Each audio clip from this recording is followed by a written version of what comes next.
before. It seems like you can't take no more.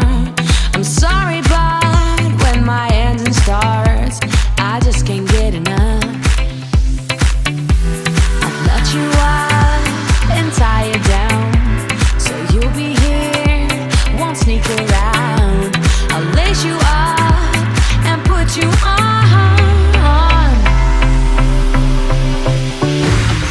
Running for you every day and night. I'm running for you, gotta move, don't want no ride. So warm me up, cause I know the world is at my feet, yeah. So take me higher, baby, let's go and hit the streets, yeah. J'ai bien allumé le micro parce que Charlotte m'y a fait penser. On était en train de se balader, on avait trouvé une aire camping-car et puis en fait on arrive sur un salon, une porte ouverte de camping-car avec un fabricant camping-car, fabricant berger, je connais pas du tout. Bah, du coup on va acheter un œil, c'est cool. C'est pas le saucisson, hein. Ah oui, c'est pas mal ce petit magasin. Ouais, franchement, puis un jour férié et un dimanche, franchement, c'est pas mal. On a réussi à se faire comprendre. Un petit raccord GPL, mais en fait ils ont pas. Donc elle nous a bien dit qu'en Allemagne il n'y avait ni dans les stations et ni dans les magasins de camping-car pour retrouver ce raccord-là. On cherchait ce petit raccord-là, mais en fait ils ont pas. Bah, du coup ça fait l'occasion de se balader. Ouais, ça fait une petite pause. C'est une porte ouverte, on va aller visiter les camping-cars et tout, tant qu'à faire. Ouais, c'est super grand. S'il y a des choses qu'on voit pas d'habitude, on va aller voir tout ça. Et les petits sont heureux, ils ont retrouvé la télé. Ouais, c'est clair, ils sont devant un dessin animé, on les entend plus. C'est génial.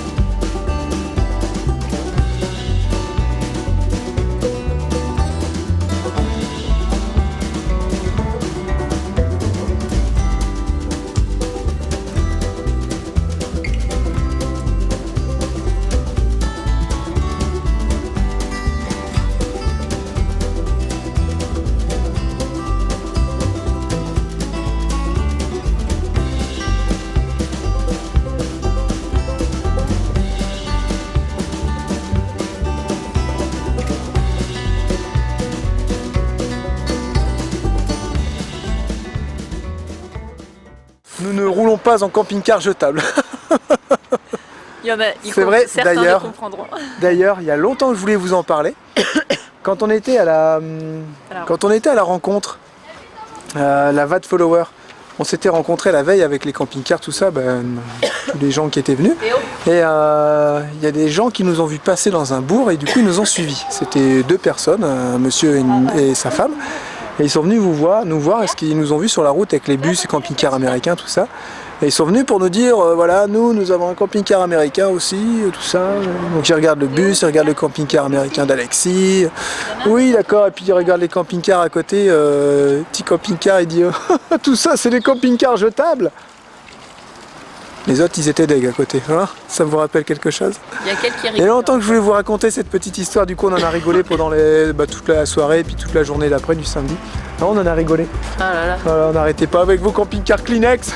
Mais elle nous a surpris, du coup, on n'a pas eu le temps de trop lui répondre en fait. Ils avaient un camping-car américain, les autres c'était de la merde quoi. Donc voilà, moi je tenais à dire aussi que la route, les nomades, c'est tout le monde. Que ce soit des gros camping-cars, des trucs à 200 000 €, des caravanes, des voitures aménagées, n'importe quoi. Moi je trouve que tout ça c'est une même grande famille. C'est des familles de voyageurs, des gens qui aiment bien voyager, qui aiment bien bouger à droite à gauche, que ce soit pour les vacances ou de temps en temps, ou pour vivre à l'année. Voilà, pour moi c'est tous pareil. Il n'y a pas les gros, les petits, les machins, les profilés, les capucines, les bus aménagés. Hein, on devrait tous être pareils. Oui. C'est vrai, n'empêche. Oui, peu importe le prix, peu importe si on l'a fait nous-mêmes ou si on l'a acheté tout près. Enfin voilà quoi, il n'y a pas de catégorie, il faut arrêter avec ça quoi. Merde. Ils sont blindés de thunes ou pas. Mais ouais, il faut aimer tout le monde et il faut arrêter de dire oui ceci, oui cela, c'est comme ci, c'est comme ça. Et arrêtons, c'est bon, ça va quoi. Ok, ça serait sympa quoi. Comme Julie a dit, ok.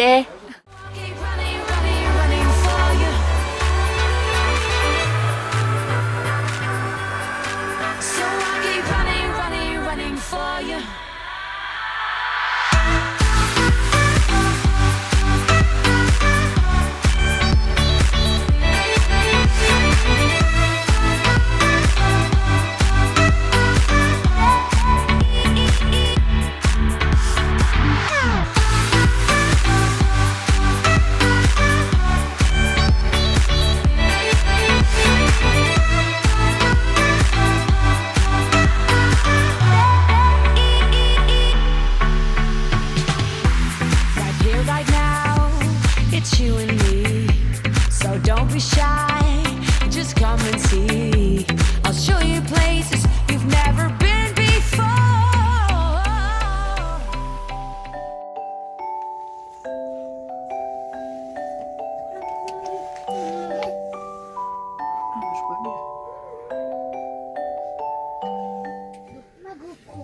J'ai pas pris une Pas trop pleine. Préparer. Oh, il perd sa jambe aussi, t'as vu? La glace dehors. Oh. Lucie, regarde. Viens, Lucie. Au cas où le pneu, je la fais. T'es triste? Je la fais tomber par terre. Qu'est-ce qu'elle fait, maman? Doudou, là. Elle répare Doudou? Ouais. Parce que Doudou, il a eu un gros trou là. Là. Ouais. Du coup, maman, elle le répare? Elle le répare, maman, du coup? Attends, on va le fermer, d'accord? T'es contente? Et là. Faut pas que je te pique, hein. C'est qui la plus merveilleuse? Yaya. C'est qui la plus merveilleuse? Yaya. Et c'est qui répare Doudou? Maman. Alors, c'est qui la plus merveilleuse? Yaya. Non, c'est... Maman. Ah! Every day and night, I'm running for you. Gotta go and step outside. So warm me up, cause I know the world is at my feet. Yeah. So take me higher, baby. Let's go and hit the streets. Yeah. So I'll keep running for you. Bonjour à tous. On a passé une nuit assez calme ici, dans cette usine qui fabrique des accessoires pour camping-car et où ils vendent aussi des caravanes. Et ils ont fait des emplacements, comme j'expliquais dans une précédente vidéo. Vous voyez? Et je suis en train de nettoyer mes panneaux solaires. Parce qu'il y a un petit peu de soleil, enfin il y a un beau ciel bleu avec un grand soleil. Donc j'en profite, ils étaient assez sales. Hein. Si je peux grappiller un petit peu d'énergie en nettoyant les panneaux, je vais le faire, même avec le si peu de soleil qu'on va avoir. Donc je vais pas hésiter à le faire, quoi. Voilà. Autonomie électricité, je sais que ça va en intéresser plus d'un. Alors autant vous dire, notre production solaire, elle est à chier, même en ce moment. Dire, elle est au taquet. Elle est à chier. Même quand on veut, en ce moment, alors vous imaginez quand on va être là-haut. Je vous montre un petit peu. Tiens, vas-y, allume-toi. Tac, voilà. Donc, ce jour, il est midi. On a fait 840 watts en production. En dessous, c'est le mois. On a fait 8,54 kg. C'est ce qu'on fait d'habitude en 2 jours en plein été. Et voilà. Puis après, ça, c'est le total de mes kilowatts qu'on a produit depuis qu'on a installé le système. Donc voilà. Vous voyez, c'est vraiment que dalle. Hein. En plus, ce matin, Théo il ouvre un petit truc en inox là. Ah, regarde, il y a des prises d'électricité. Au pied du bus, quoi. Au pied du bus. Donc, alors qu'on allumait le poêle à bois, j'ai rallumé le chauffage au gaz ce matin parce que le poêle s'était éteint parce qu'il était trop chaud. Alors qu'on a un chauffage électrique, on aurait pu l'allumer quoi. Donc, on s'est dit avec Charlotte, Jérémy et Charlotte, il faut qu'on ce soit un réflexe. On arrive sur un emplacement, il faut qu'on regarde si on a l'eau et si on a l'électricité, n'est-ce pas? On a chié là franchement. Ouais, j'avoue. Mais vraiment, donc on a quand même branché pour recharger un peu les batteries. Parce que bah, de toute façon en hiver elles sont pas meilleures de leur forme, faut pas rêver. Hein. Même quand on roule. Hein.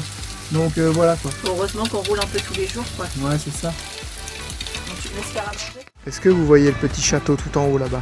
Eh ben on va y aller en fait. J'ai regardé sur internet, ça a l'air d'être super chouette.